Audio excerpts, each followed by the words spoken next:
Assalomu alaykum. Bugungi darsimiz diversifikatsiya haqida bo'ladi, ya'ni portfeldagi diversifikatsiya haqida gaplashamiz. Bu dars qisqacharoq bo'lishi mumkin, e'tibor berib turasizlar. Xo'p, oldin ham aytib o'tganman, diversifikatsiyani bugun bo'lsa shuni yana bir marta eslab olish uchun qaytaramiz. Qisqacha qilib aytib o'tib ketgandim. Xo'p, diversifikatsiya demak nima? Bu diversifikatsiya degani sodda qilib aytganda bitta savatga barcha pulingni solma degani, ya'ni sizni aktivingizni, pulingizni, depozitingizni turli xil bo'lgan aktivlarga yoyib investitsiya qilish. Ya'ni sizda qanchadir pul miqdor bo'ladigan bo'lsa, faqatgina bitta aksiya sotib olmang ana shu pulga, lekin boshqa turli xil aksiyalardan terib sotib oladigan bo'lsangiz, bu sizga foyda keltiradi. Qanaqa foyda keltiradi? Bu ham xuddiki risk managementda ko'rsatib o'tganimdek, shu risk management strategiyasiga o'xshashib ketadi, faqatgina sal boshqacharoq. Bunda ham chizib ko'rsataman. Xo'p, misol uchun faraz qiling, $1000 depozitingiz bor. Xo'p, aynan mana shu $1000 ga hammasiga, demak, Amazon kompaniyasidan aksiya sotib olishingiz mumkin. Ya'ni misol uchun $200 aksiya bo'ladigan bo'lsa, bunda siz 5 donagina Amazon kompaniyasini $1000 ga sotib olishingiz mumkin, to'g'rimi? To'g'ri. Lekin shu $1000 da faqatgina Amazon kompaniya emas, boshqa qanaqadir kompaniyalar bo'lishi mumkin, AMD'lar bo'lishi mumkin, yo bo'lmasam Shopify kompaniyasi bo'lishi mumkin.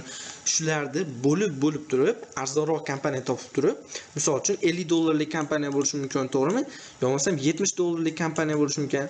Aynan shularni turli xillaridan olib turib $1000 ga misol uchun olishingiz mumkin. Ya'ni bunda nima degani? Misol uchun mana shu $1000 ni $300 ni Amazonga sarflang, yana $200 ni Apple ga sarflang, yo bo'lmasam yana $400 ni misol uchun AMD ga sarflang. Shunda qarang, $500, $900 bo'lyaptimi? $100 ga qanaqadir penny olib qo'yishingiz mumkin, yo bo'lmasam qanaqadir arzonroq Neo kompaniyasining aksiyasini olib qo'yishingiz mumkin.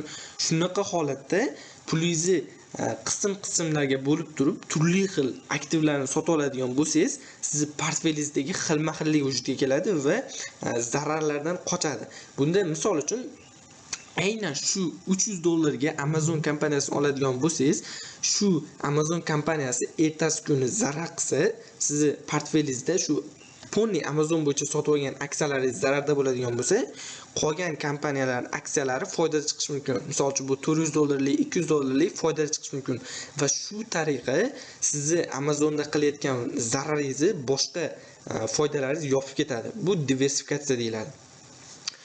Bu hozir amalda oddiy eshitilishi mumkin, lekin sinab ko'radigan bo'lsangiz, nazariyada oddiy eshitilishi mumkin, lekin amalda sinab ko'radigan bo'lsangiz, juda ham katta foyda beradi, juda ham muhim strategiyalardan biri hisoblanadi.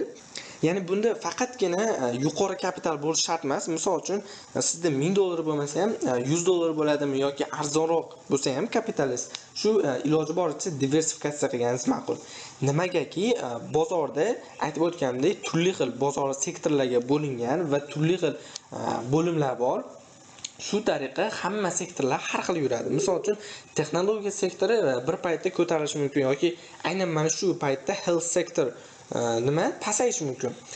Shuning uchun ham siz turli xilga diversifikatsiya qiladigan bo'lsangiz, sizni foydada chiqishingiz yuqori bo'ladi. Bu portfelingizga osonroq tushadi va iloji boricha zararlaringizni boshqa savdolaringiz qoplab ketadi.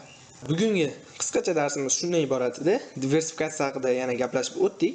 Keyingi darslarimizda nasib qilsa, yana ko'proq shu trade managementga oid bo'lgan ma'lumotlar o'rgataman. Keyingi darslarda ko'rishguncha sog' bo'linglar, omon bo'linglar.